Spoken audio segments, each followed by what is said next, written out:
look here. Okay, so we've got dyes down there as well. So fingers crossed when our territory expands a little bit, there'll be enough for us to get. We are looking to probably build something on the riverside fairly quickly in order to sort of get an advantage from our unique boats and the like. But we'll have a quick explore, see what we can find so far. I'm going to build a granary to increase the food outcome of both the wheat field and also my capital. When building... Oh, bugger! Oh, I was going to swear. Sorry. We are going to try and go for the Great Library. We seem to have started on, you know, a fairly high production area. So it's worth a go, I think. We may as well see if we can go for the Great Library. If not, we'll get given a load of gold and we can rush by a library, so it's not the end of the world. Okay.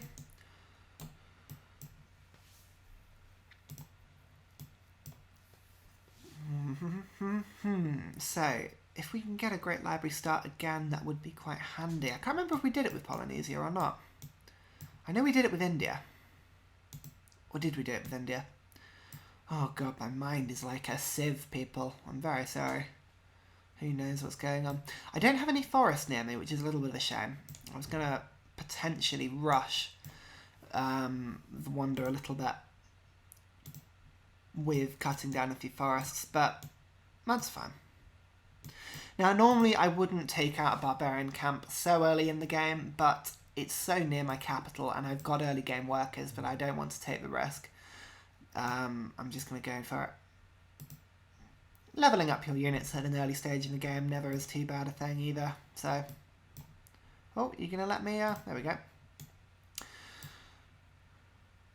Hopefully it won't be too bad a thing.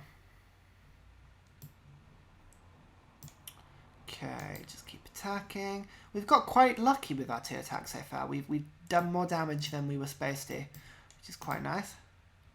No, come on, come on, there we go. Now, as viewers may or may not know, I rarely put my game on auto end turn. I find that it gives me more problems than it solves most of the time. We have picked, the rough terrain. I think you can see there's a lot of hills around my territory, so I'm going to use my first one to go rough terrain, I think. Now, it wants me to put a farm on that floodplains tower, which is fine, but if I put a farm on this hill here, it will, and I can put a farm on this hill, I think, yeah, like such, because it's next to a river. It will help me increase my production and food whilst I'm building the Great Library. It should be quite a good double. But we'll see. See how it goes. Writing. Here we go. Okay, now what we're going to do is we're going to quickly build... what's worth it, to be honest. We don't need to rush mining because we haven't got any forests to cut down. Although I could probably go and cut these forests down, and I think it would still rush it. It doesn't have to be in your territory trees, I don't believe, in order to rush a wonder. Either that calendar would probably be worth getting. And actually, yes, I want to get calendar sooner rather than later, because if I get calendar, if I do successfully build the Great Library, I can rush philosophy, and that lets me build the National College straight away, which is fairly good. Spearmen, you rest up, you heal yourselves. Wonderful. So we're going to delay for 2 turns to finish building the farm, but we'll see if that bites us in the bum. Hopefully it won't. Hopefully that extra food and the extra... Yeah, it should give us 3 extra food that we would definitely be able to keep. So, okay, what we're going to do is we're going to change to the Great Library. 31 turns, that's sort of average, really. If we flick to production focus, 19 turns. There we go, and we're still growing. So... I'm confident about the start, actually. Once we get those cattle as well, or maybe these sheep, we'll be able to improve it a little bit more. But I'm happy with that start. That's nice. A Great Library by turn 40. Emperor difficulty. We've got as much chance as anyone else, I think. Right, my spearmen can go out and finish that camp off.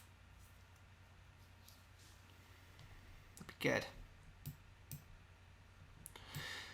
So you can see we'll have at least 2 polders in range of our capital, which is good. To be honest, the capital never benefits too much from polders, purely because the game's random variable. But once we see the map, we can begin to sort of make cities where we think we're going to get the biggest polder bonus. You can see marsh over here.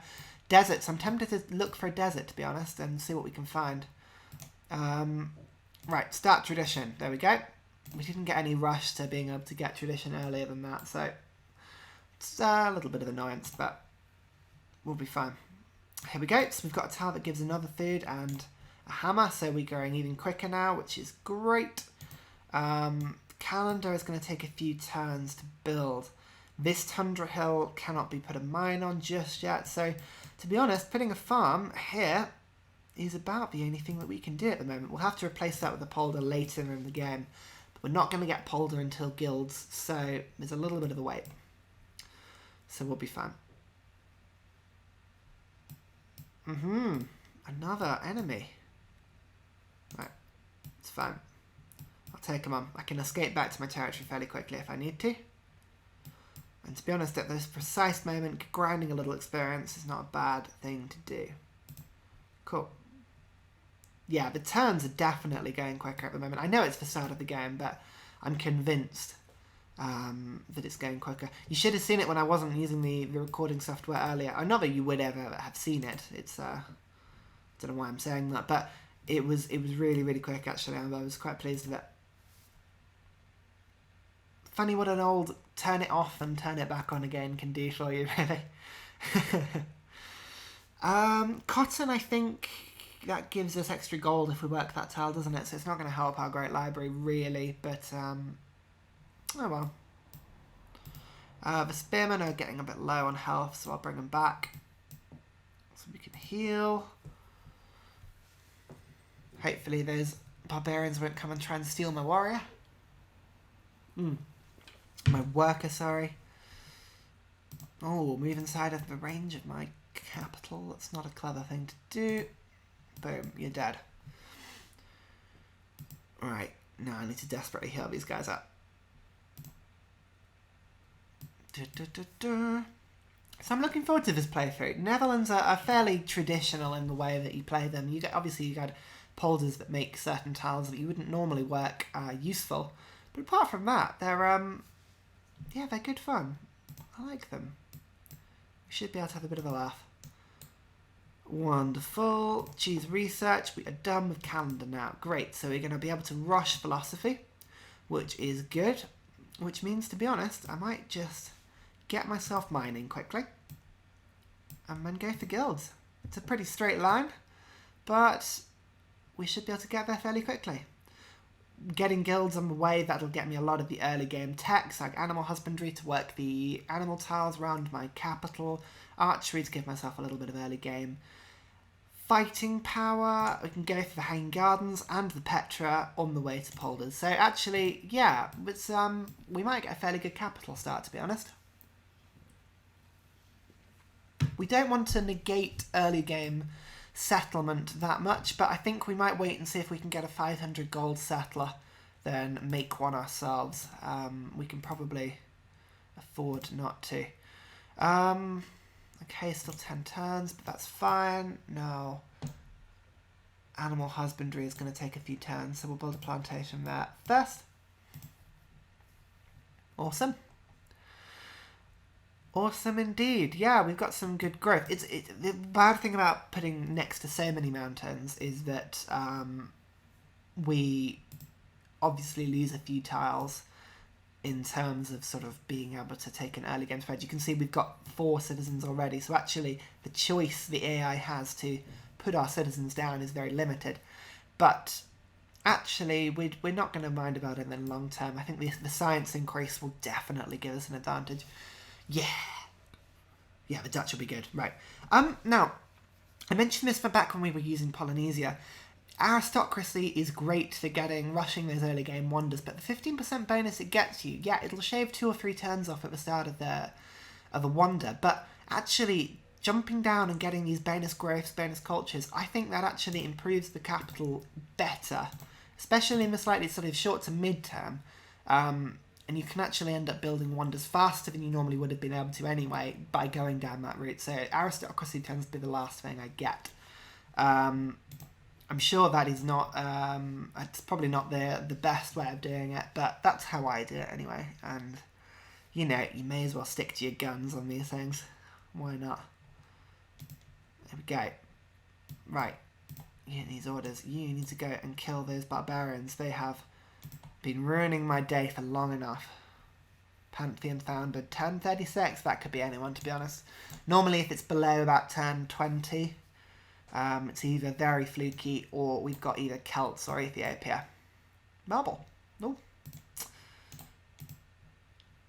Awesome. We're about 5 turns away from animal husbandry, so we may as well go and put a a mine on that tundra.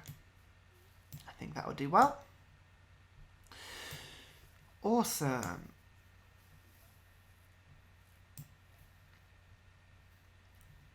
The good thing about going tradition is obviously we do get a little bit more territory at the start of the game, which would do us well. Now I'm just going to heal up these spearmen. I'm just going to go and have a look around this area.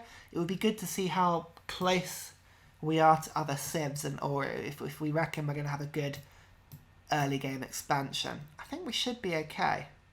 We can use... sorry, just going to heal them up. We can use the Dutch unique ability to be trading our resources away fairly early to get extra gold at the beginning of the game. So we should be able to get settlers pretty early, but we'll see how it goes.